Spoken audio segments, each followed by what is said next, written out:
Olá, quero fazer duas indagações para a gente refletir a respeito delas e avançar em cima dessas questões. A primeira é, onde é que está Deus? E a segunda, como a gente chega à existência dele? Bom, essa pergunta por si só já nos traz muitas possibilidades de resposta, a gente fica um pouco receoso de saber por onde justificar isso, de por onde chegar a dar uma resposta que seja razoável. Para nos ajudar a chegar numa resposta, a gente vai contar agora a história que se passa, é um Midrash, que conta do nosso patriarca Avraham Avinu.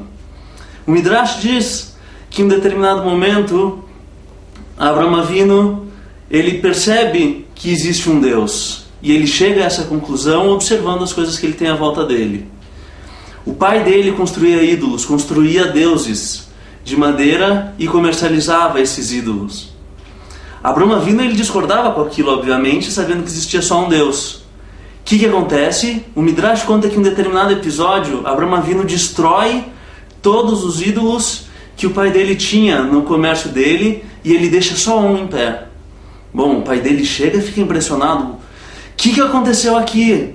Abraham vira para o pai dele e diz: você está vendo aquele grandão ali que está de pé? Ele que destruiu todos os outros. Aí o pai dele fica assim abismado e diz: como é que pode? Abraham, você não está vendo? Ele é só de madeira. Ele não pode ter destruído os outros ídolos. Abraham para, muito tranquilamente, e diz ao pai dele: pai, que os seus ouvidos escutem o que a sua boca acabou de falar. Não existe isso de que essas peças de madeira tenham tomado qualquer iniciativa. Existe só um Deus. E como então a gente retoma? Como Avraham Avinu chega a essa conclusão? Observando o que ele tem à volta dele. Existe o dia, mas existe a noite. E mesmo durante o dia, às vezes a gente tem um dia nublado. Então como é que você vai querer argumentar que existe o Deus Sol, por exemplo? E sucessivamente a gente pode chegar nessas reflexões. Uma árvore, ela é de madeira, ela tem frutos, tem folhas. Ela é resultado de uma mistura um pouco inusitada, é uma semente, terra e água. Como disso a gente tem uma matéria que é completamente diferente, que é a madeira, a gente tem as folhas, a gente tem uma fruta que de repente surge dela. E assim sucessivamente, onde a gente olha à nossa volta, a gente percebe essas pequenas coisas de uma complexidade tremenda. Para continuar essa reflexão, a gente também pode tentar entender o seguinte: imagina que a gente tem em cima de uma mesa agora um balde de tinta. Nesse balde de tinta, existe só a cor preta nela, tranquilamente, beleza, e folhas estão no chão. Bate um vento, cai o balde, e de repente quem está passando por ali é Beethoven. Ele olha o que aconteceu, opa, que coisa bárbara formou aqui. Ele olha para aquela folha e ele vê a Quinta Sinfonia composta perfeitamente. Qual que é a probabilidade disso acontecer? A gente sabe que uma sinfonia em si ela é limitada. A gente sabe que ela não tem nem uma parcela ínfima da complexidade do funcionamento do universo. E ainda assim a gente sabe que isso não tem uma possibilidade de acontecer. É algo muito aleatório, muito improvável de acontecer assim, por um acidente. Então, se Beethoven não construiu, não chegou à Quinta Sinfonia através de um acidente como esse, imagina o universo. Será que uma explosão aleatória chegaria a ter esse tipo de resultado? Bom, hoje em dia tem se discutido bastante sobre questões de ciência, sobre o bóson de Higgs, e isso sempre continua em voga, sempre que surge, todo mundo fica interessado e quer entender mais sobre a origem do universo. O que a gente entende pela parte da ciência moderna, muito se desenvolveu em cima daquela equação, daquela fórmula que Einstein desenvolveu de energia igual a massa vezes a velocidade de luz ao quadrado. Bom, em cima dessa fórmula, que parece bastante simples, a gente tem quase toda a construção da ciência moderna. E a ciência moderna, baseada no século XX, no século que acabou de passar, nos aponta: o universo surgiu de uma explosão, surgiu do Big Bang. Maravilha, surgiu do Big Bang, é isso que a teoria moderna, então a ciência moderna nos diz. Disso o que a gente entende? Que temos uma explosão inicial, Big Bang, mas antes disso a gente se pergunta o que há. A explicação, a teoria que existe por trás da ciência é de que existia uma massa que dentro dela ela compactava absolutamente tudo que o universo passou a ter dali para frente, através do Big Bang, através daquela explosão. a gente pensa, uau, é uma teoria interessante, uma teoria muito bem disseminada. Todo mundo sabe um pouco sobre a teoria de Big Bang, sem saber, de repente, tão bem a parte científica, mas pelo menos já ouviu falar. Bom, o que a gente tem sobre isso e por que eu estou falando sobre isso? Isso que a gente falou da teoria do Big Bang é o século XX. No século XI, nós tivemos o rabino Nachmanides, que disse algo que resume isso de uma forma ímpar. Talvez até melhor do que dando todas as devidas explicações do Big Bang.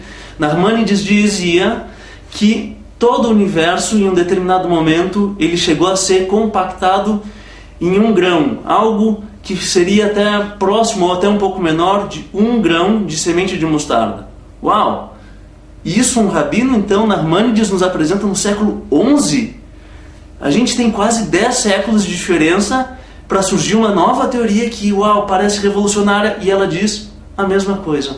Ela diz que o mundo, então, ele teve um momento que concentrou todo o universo, todos os planetas estavam concentrados lá. A partir daquela explosão, temos a organização do universo como a gente sabe hoje. Bom, isso um rabino nos disse no século XI.